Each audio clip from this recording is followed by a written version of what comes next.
In 2019, in accordance with the Bougainville Peace Agreement that you referenced, Bougainville residents overwhelmingly, comprehensively voted in support of independence. So far, your parliament has refused to table the results, and the impasse, as you mentioned, is subject of mediation by Sejiri Mataparai. Just give us your side of that. Why has Parliament so far refused to table those results?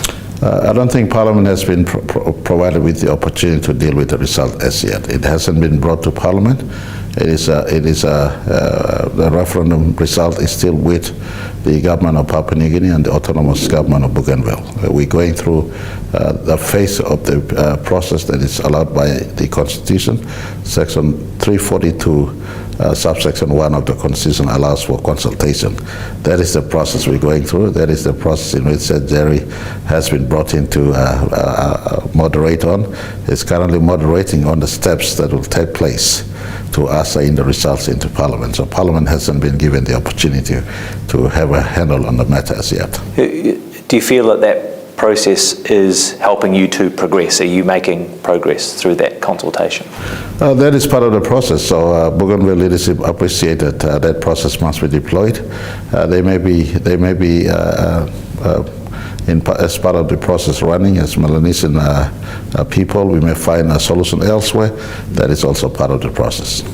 You said recently that Bougainville must have economic independence before it can have political independence. The Panguna mine still has copper and gold deposits worth as much as $90 billion, according to some estimates. Would that not provide sufficient economic independence?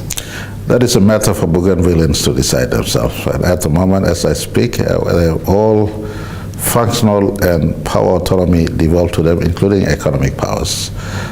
And so until Panguna is up and running and producing revenue for Bougainville, as it stands today, 5% of the current expenditure in Bougainville is raised from Bougainville. So it's healthier for them to raise a revenue threshold at least about 50%, if not about 70%, to sustain their current expenditure threshold.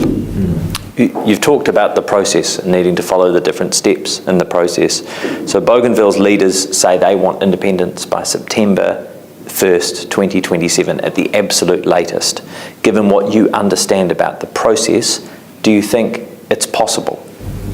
Anything is possible. Anything is possible. That date is possible? Anything is possible. I can't preempt the outcome of the moderation and the process that is running. We are in 2025. So a time period in 2026 until 2027.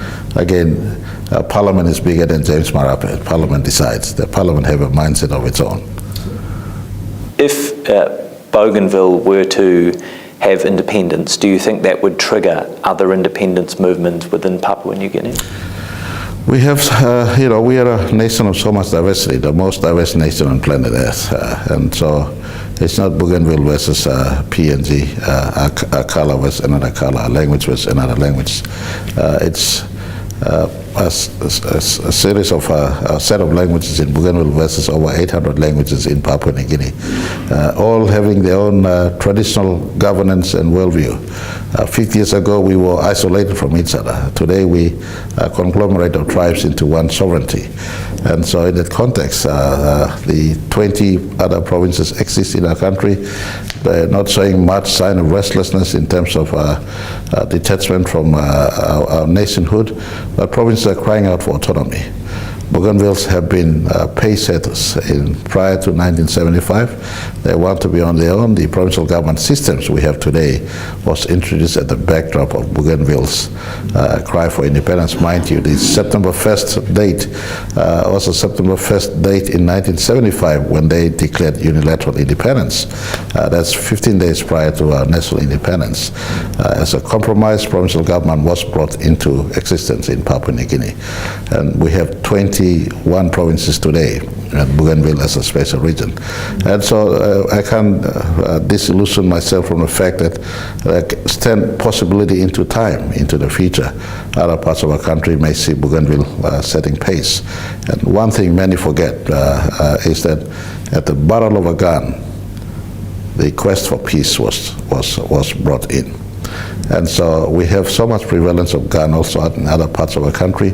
Other parts of our country can, fight with the national government and then said, all right, let's truce, have peace, and part of that could be referendum for independence. That is a dangerous precedent in a nation of so much diversity. So as Prime Minister today, my due care is not just to the present, but also to the future. So we work this path diligently. In the time between now and when we're dealing with rest of Bougainville, we're trying to entrench the rest of our country into absolute clarity in law that no one must talk about autonomy and move to independence at the same breath. You mentioned that peace was ultimately achieved having had so many of the people in your country facing the barrel of a gun.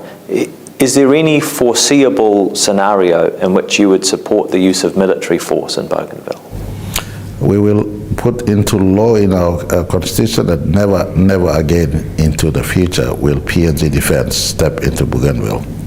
And never again will PNG Police step into Bougainville. And that leaves my concern for Bougainville open. Whilst PNG Police and PNG Defence will not step into Bougainville, what will happen if lawlessness re-emerges in Bougainville? In the Bougainville crisis, we had fractures also. A society that was equally divided between, for instance, the Bougainville Revolution Army and the Bougainville resistance fighters. That generation of children of those factions still remain today. And so as part of my bigger scheme of things in the concern over Bougainville, there's a concern running into that space. What happens if lawlessness emerges into time? Because PNG Defence and PNG Police will never step into Bougainville ever again. Scars are too big. We don't want that scar to reopen again.